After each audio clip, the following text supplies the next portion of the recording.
நீங்க பண்ணிட்டு இருக்கிற வேலையை பார்த்து சில பேர் சிரிக்கலாம். இவன் ஏன் இதை பண்ணிட்டு இருக்கான்னு தோணலாம். நீங்க எக்ஸசைஸ் பண்றதை பார்த்து, வாக்கிங் பண்றதை பார்த்து, படிக்கிறத பார்த்து, இல்ல தேவையில்லாம இந்த வீடியோ எல்லாம் பண்ணி அப்லோட் பண்றதை பார்த்து, இப்படி நிறைய விஷயங்கள் அவங்களுக்கு பிடிக்காது. எதுக்கு அவன் கிரிக்கெட் விளையாடுறான், எதுக்கு அவன் ஃபுட்பால் விளையாடுறான், எதுக்கு அவன் கேம் விளையாடுறான், எதுக்கு கம்ப்யூட்டர்லயே உட்காந்துருக்கிறான், இப்படி நிறைய விஷயங்கள் நீங்க பண்ணிட்டு இருக்க ஒவ்வொரு விஷயங்களும் பார்த்து எதுக்குன்னு கேட்கிறவன். அதை பத்தியெல்லாம் கவலையே படாதீங்க.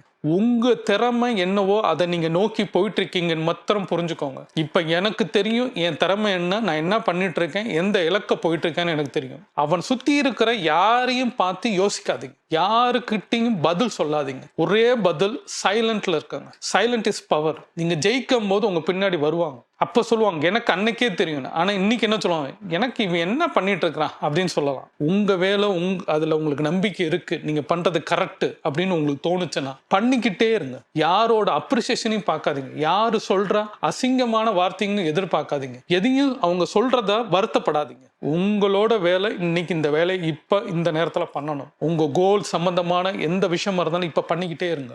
எவன் என்ன வேணா சொல்லட்டும், நம்மளுக்கு எதுவும் இல்லை. நம்ம ஜெயிக்கிறதான் குறிக்கோள். அதுக்கு தேவையான எஃபெக்ட் மாத்திரம் தான் போட வேண்டிய வேலை நம்மளோடது.